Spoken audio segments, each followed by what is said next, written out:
I recently finished my St. Louis course a couple weeks ago, and I was training one woman who apparently has been doing hair transplants because she said, "Oh my God, I'm so nervous after you're correcting my hairlines." And I said, in a way, good, because there were flaws in them. And what's interesting is that it takes years of developing an eye to see when something is off. And when she was drawing her hairline, it was decently off. It was probably about 1 centimeter off where the lateral canthal position should be. And it takes a while to develop an eye to see when something is off. And that's part of the huge educational process that I have when I'm teaching in St. Louis, is the Socratic method, which is not just to say, draw a line, see how it goes, and we're good, and then move on. No, I'm going to draw it, and I'm going to have them draw it, and then I'm going to have 6 of the students look and say, what's the major problem with this hairline? What's the second major, less important problem, but still important? What is the next most important? And I'm teaching people to see, because in order for you to do good hairlines or anything, recipient sites, you have to know what your own flaw is. I liken it to sort of a tennis stroke or a golf swing. And the problem is, a lot of people out there before my course, they've already been doing hair, they've already been doing whatever it may be, and they're getting bad habits. And those bad habits are harder to unlearn. So when's the best, I'm not a sports person, but when's the best time to learn a tennis swing? Before you actually start playing it. When's the best time to learn a golf swing? Before you hit your first stroke. Because if you go out there and practice for 3 to 6 months and then say, I'm going to hire someone, it's going to be more of a problem. I'm very passionate about languages, and I've learned, I'm not fluent in any of all those languages, but I've learned 12 languages. And I tell people that are trying to learn it, first of all, use Pimsleur, Pimsleur. That's how I learn languages now. In the past, I used Berlitz and Lingua, which is a much more intensive way of doing things, but there's much easier ways with Pimsleur.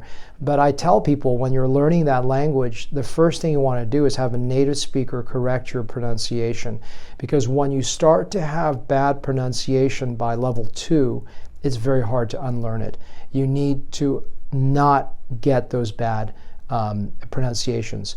A funny story, even for me, is I was learning Russian many years ago, and I couldn't get this ill sound correct. It's like a ill sound, and it's a very back of the throat, and I worked on it, I got it, but I got it so good that actually in English I couldn't say kill without sounding like kill. And I actually, no one heard it because I was native in everything else except for that one word. And I don't speak Russian. I mean, it's been years since I've been able. I could go back and learn it probably within 3 months.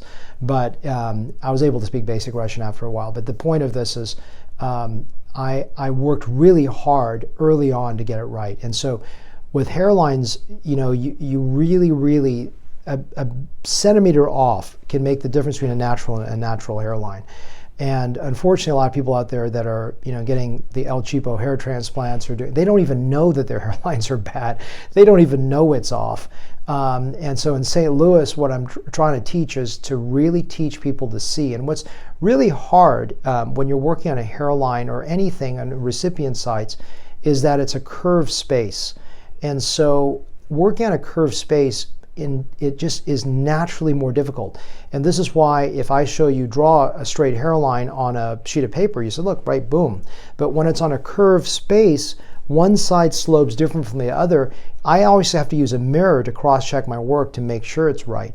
So these little flaws, for the beginner student in particular, they don't know what's off, and they need someone that has been in practice years and years and years to help them see when things are off. This is why for my students, I tell them, come back every year. And I don't make any money on my courses or my textbooks. It all goes to stop human trafficking. All goes to charity. This rambling video is intended just to talk about, the years of experience of development of an expert eye, and to develop an ability to really see what you don't see. I think that's the point of this video. To be honest with you, I've covered a lot of points, and that's why a lot of the other videos I'm shooting now are much shorter, because they, I think people have attention span of about 1 minute, so congratulations if you actually finished this rambling video. But there's so many points that I put across in this video that I can actually break down into individual points. And that's what I've been doing recently, is shooting these shorter videos that really cover specific topics and little nuggets of information that I can do in 1 minute. So congratulations if you made it to the end of this video.